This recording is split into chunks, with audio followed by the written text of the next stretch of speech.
legislature and Governor Pawlenty responded by providing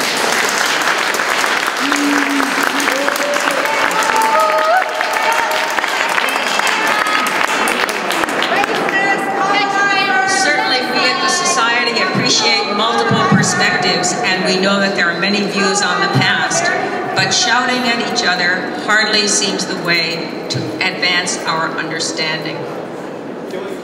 After the amendment passed, and our legislatures and the governor had heard the voices of the state's people, the legislature and Governor Pawlenty responded by providing a significant appropriation to support history programs and activities at the society and across the state. I came here explicitly to support the Dakota people that are trying to tell the truth about the true history of the state of Minnesota. And unfortunately that history includes a genocidal aspect. A lot of people here are in support of taking down Fort Snelling. Fort Snelling is the site of the genesis and the genocide of the Dakota people, the indigenous people of the state of Minnesota.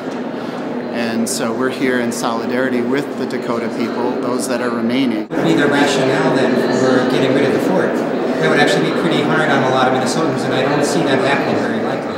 Do you? Well, right now a lot of people are thinking about the state budget and trying to cut corners. In every way, I just saw it. It just saw it, and so one of the corners that could definitely be cut is to at least stop funding any kind of restoration for a site of genocide in the state of Minnesota.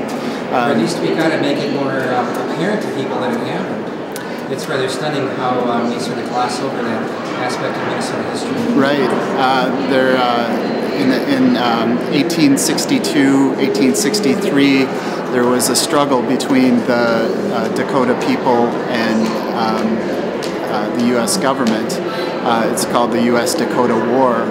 And at the end of that war, it did not end well for the Dakota people, and many of them got forced marched a long distance through the state of Minnesota and ended up at Fort Snelling, and they lived for a while in a concentration. Their numbers there, I can only imagine that they went down frighteningly. Well, during the winter of 1862 and 1863, when they were housed at Fort Snelling, it was a very bitter winter, and a lot of people died during that time.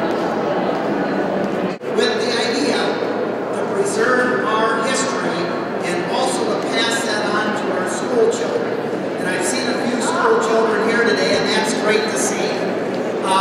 We need to make sure that we invest in our history and its preservation. Well, today is the Minnesota Historical Society's day at the Capitol. This is their opportunity to ask for funding from the Minnesota State Legislature for their history projects. And my name is Waziatui. I'm a Dakota person from the Pejihu-Dazizik Apimokoche community, which is known in English as the Upper Sioux Reservation in southwestern Minnesota. And we're here to support our campaign, which is to take down Fort Snelling, which from our perspective is an icon of American imperialism.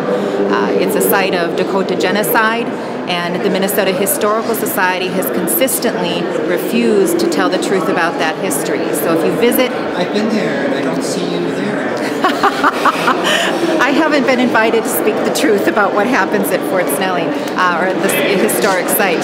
At the site, if you visit it today, you will have an opportunity to have tea with Mrs. Snelling or see what pioneer life was like in the 1820s, but they refrain from telling the truth about the genocide, the ethnic cleansing, the fact that there was a concentration camp there, the fact that 2 of our Dakota leaders, Medicine Bottle and Shakpe, were hanged at Fort Snelling. What happened to your numbers when you were held at the fort?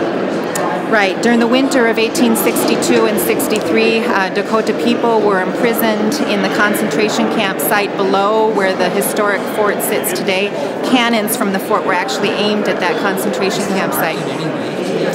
No, it's not. Right now, when you go there, they don't talk about that history. You can go to the state park down below that is under the jurisdiction of the DNR, and they tell the truth. They interpret that site. They talk about it as a concentration camp site and talk about the tragedy of what happened there. But the Historical Society, even though it's a historical society, refrains from speaking the truth about that event. I think that this institution, especially under the leadership of Nina Archibald, is hopeless in terms of truth-telling. I think that under her direction, she's made it very clear that she doesn't want that truth spoken, or if it is spoken, she wants it confined to such a limited story that it can be overwhelmed by the celebratory narrative of Minnesota statehood. Most Minnesotans don't realize is that the fort that exists there now is not the original fort. It's a replica. By the 1950s or mid-20th century, the original fort was crumbling, and so it was through a major restorative effort from Minnesotans that the fort was reconstructed. What we see there now is a replica. It's not the original fort, and that replica is now crumbling, and they want to repair it again. What kind of reaction are you getting from people? Well, I just had a woman come up and say that she never thought about the fort in this way, but our presence here has affected her, changed her mind. So we're here to educate. We're here to wake people up and say, why is it that Minnesotans are still celebrating these icons of colonialism?